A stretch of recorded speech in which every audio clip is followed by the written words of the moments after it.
Hello and welcome to the Car Care channel. So you're out shopping for a car, you're looking for a cheaper car, maybe for your son, first car, daughter's first car, some daily driver, winter beater, family hauler, or something on the cheaper side. And you come across something like this 1997 Camry. You hear me, other people sharing that these are one of the best older cars to buy, and that is correct. However, we're going to take a look at this 97 Camry. I'm going to show you two massive red flags that you should really pay attention to when you're buying an older car, because this could really turn a really good car into basically an enormous paperweight. Case in point with this one.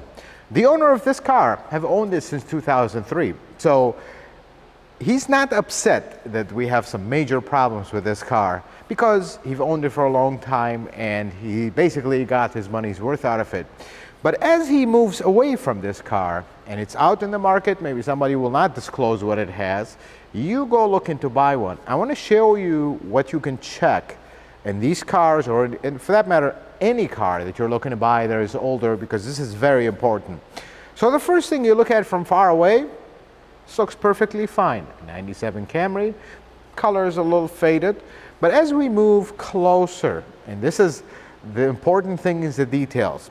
As you move closer, it's immediately apparent that this car have had some body work. Gaps are not right. I see paint running here. If you get really close and look at it from the top, you can actually see the paint runs. Now, that is not an enormous problem. Okay, so this car was in an accident. It was not fixed 100%. We have gaps here, headlights sticking out. But then when you start looking around, I see that same theme here, on the door, on the back door. This entire car has been painted. And usually when you see body work and paint on the roof, we have problems. This is the first enormous red flag. I mean, I can understand that you got in a little accident on the doors, maybe they blended in here, maybe somebody scraped this whole side and painted it, but the roof, that's a problem. And the reason for that is this entire car was painted. When cars get in severe enough accidents, they might actually end up painting the whole car, because if they're going to paint everything but the roof, let's paint the roof as well so everything would match and life is good. And this is what happened with this car.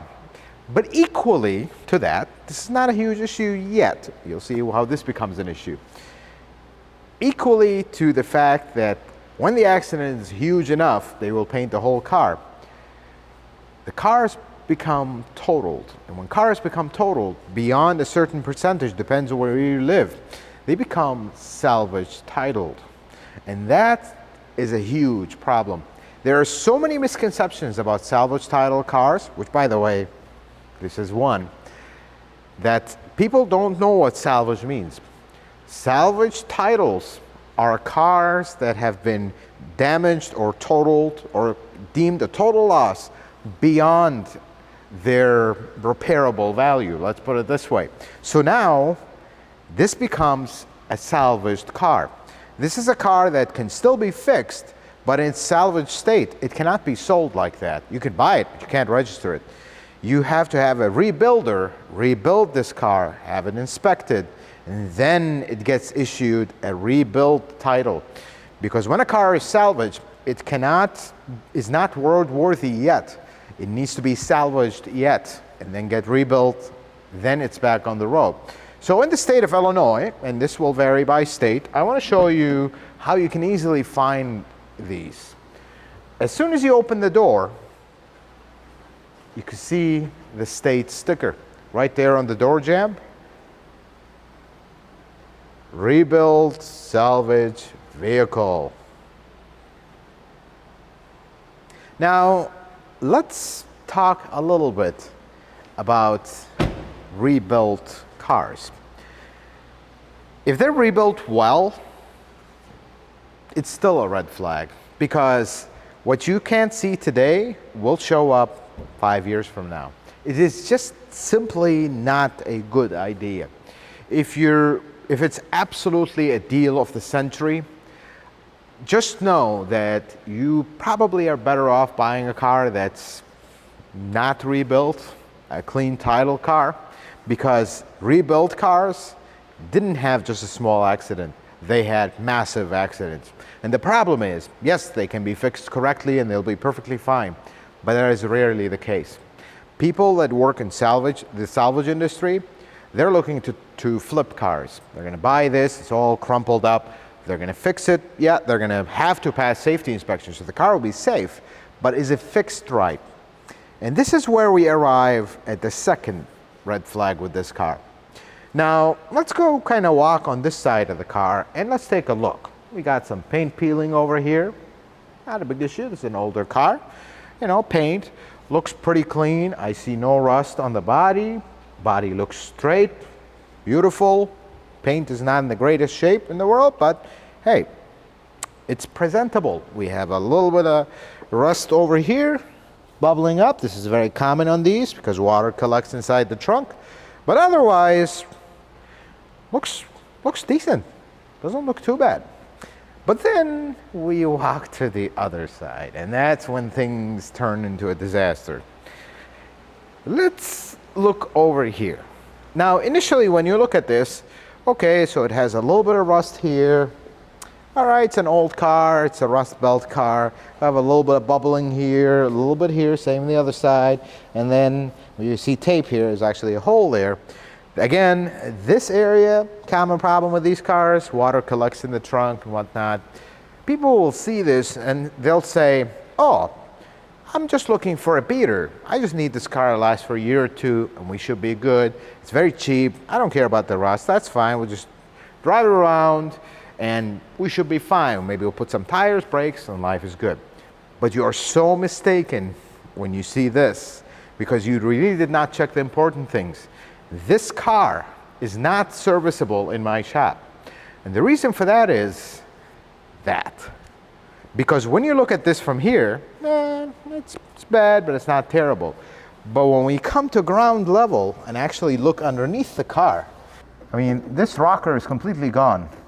I can just start peeling it off completely. I mean, look at this. Guess what this is? This is the pinch weld of this car. This is where you're going to lift this car from. Well, that's not going to happen. I mean, look at it. This is just completely gone. This whole area is severely compromised. Now, people will say at this point, oh, but you can lift it from here. No, because this is also compromised. And if you want to take the risk of being underneath this car on a lift and work on it after seeing this, be my guest. Not gonna be me or my team members here at the shop. So unfortunately, because of this, we're actually not working on this car. We cannot lift it. I actually advise the customer. I've seen this a lot. We had a Celica here, beautiful 2001 Celica, same thing. We had a Lexus GS 300, beautiful car, same thing. If I can't lift the car safely, I can't work on it. And if I can't work on it, how are you going to replace a flat tire if you have a flat? How are you going to lift it to change a spare tire? Do you see where this is going? This is the end. When you have a car, in case you have a car, like the owner of this car, we had this conversation already, as tough as that conversation is, you have a car that reached this point, it's over. Do not do a single thing to it, get rid of it, move on. And the sad thing is, and you notice the tape on the sunroof, the owner is not really interested in sunroofs. They have leaks, the sunroof doesn't work, it makes all kinds of wind noise. He just put tape over it. I can understand that because at this point, this is over. We're not spending anything on this. It's a shame because the interior of this car, and I always told you these cars, their interiors hold up really well. I mean, the interior of this car is really not in bad shape. Has leather seats, it's clean, it's all together, there's no real issues with it. Yeah, the seats have some cracks, but again, this is a 97. Interior is not bad, it smells like all of these smell, they have like a distinctive smell. Then we look under the hood.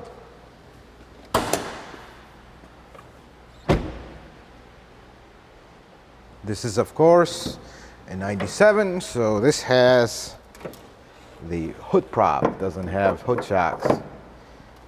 Beautiful 1MZ, works pretty good. It does have one thing that we are doing to it.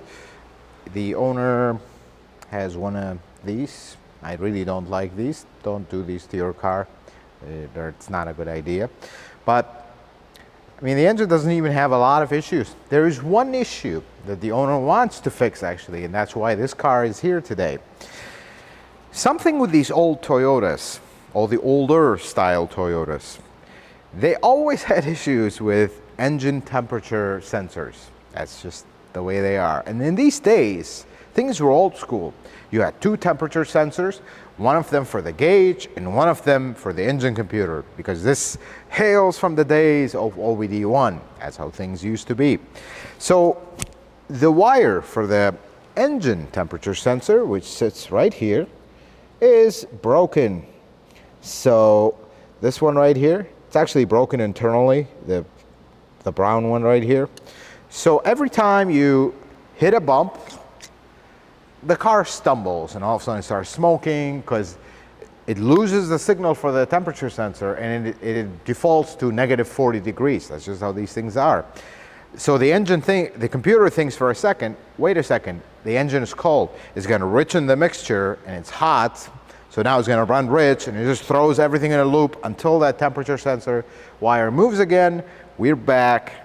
And now we have engine running well. So we're gonna actually replace this pigtail right here, and I'll show you the pigtail in case you run into this with older cars. But before we do that, this is a real shame because this car is actually not in bad shape. I took it for a drive. Drives well, doesn't make a lot of noises. A little bit noise from the struts, they're aftermarket, but other than that, it's actually not terrible. It has a newer radiator. And then you look here, again, the signs of things that are wrong. See, this whole thing has been replaced and it's all rusty. Usually these don't rust like this, but this one is severely rusted because it was not prepped properly, it was not painted properly. This is the problem, folks. Unless you rebuilt that car, or you know the person that rebuilt that car, you know that they do good work, and you're just not gonna know how they rebuilt it. Did they mend it and patch it together? Because honestly, cars that get totaled and they're salvaged now, to get them to be rebuilt perfectly is not cost effective. It makes absolutely no sense. So if you're gonna really do this right and do it perfect, it's gonna cost a small fortune. So why don't you just go buy a clean one and be done? Doesn't make sense. So most of them, unfortunately, will be patched together. Initially they will be okay, but then you have stuff like this, stuff like the quarter that probably started with a small chip or some contamination in the paint, and then it started to rot behind it, and now it's gone. Folks, be very, very careful with salvage cars, with rebuild titles. Be very careful. The older it is, the worse it gets. The newer it is, though, there's like a balance. If you buy an old car that's rebuilt, you're going to have potentially all the problems. If you buy a new car that is rebuilt, there's a very highly likelihood that you're going to have all kinds of electrical gremlins. Remember, this is basic. When it comes to electrical stuff, this is super basic. The newer stuff, a lot more complicated. The biggest one that you should absolutely walk away from, flood cars. Never buy a flood car. Flood cars are the typical one that it's perfectly fine now, and then as time passes, things start showing up. Gremlins, wires are corroded, and all kind of problems. Please avoid them. They're not worth it at all. Avoid rebuilt titles at all if you really have any plans to keep this car and have a decent car that's going to last a while. Having said that, in case you're doing wiring repairs for older cars, newer cars, you can actually get wiring through Toyota, like connectors, wires, pins, whatever. But older cars are becoming more tricky. In case you run into this, I wanted to show you the pigtail that we got for this one.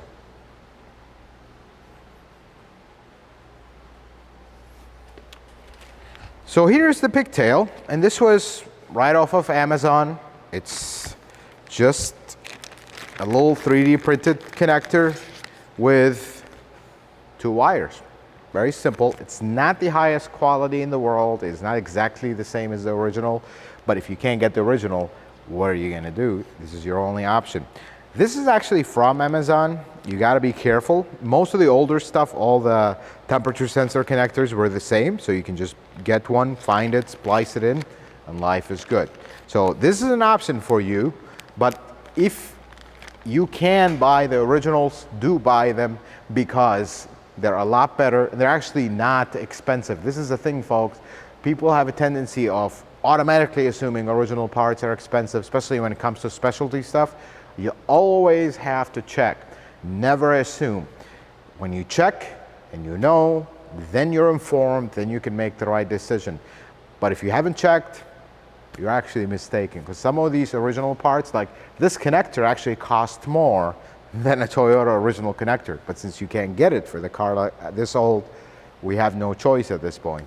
Folks, be careful with rebuilt cars. Be careful when you're going to buy a car. I see people go buy a car like this, and they're checking the radio, they're looking at checking engine oil level, checking all this stuff.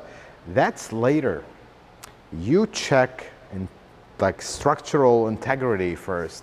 If the structural integrity is not there, immediately don't waste your time, don't waste the seller's time. Just, thank you, this doesn't, I don't like this car, have a nice day. Very important. If you can't lift a car, people are thinking, well, I can lift it from the axle, I can do from the subframe, whatever to do. You can't. It's not a good idea. Because what are you gonna do? Are you gonna have a flat tire and now you're lifting it from the subframe in the middle of the street on the side of the highway? It just doesn't work. This is, if you're looking to buy a car, don't buy a car like that. Be careful with these, because they can really get bad. We just had, a few days ago, we had another Camry, same age, perfectly fine. Same amount of rust, same everything, but not completely rotten like that. So be careful with these, folks. I hope this video was helpful, informative. I hope you learned something new. If you like it, consider giving it a thumbs up. If you're not a subscriber, consider subscribing to the channel. Check out some other videos. And until the next video, folks, may the Lord bless you and keep you, and you have yourself a wonderful day.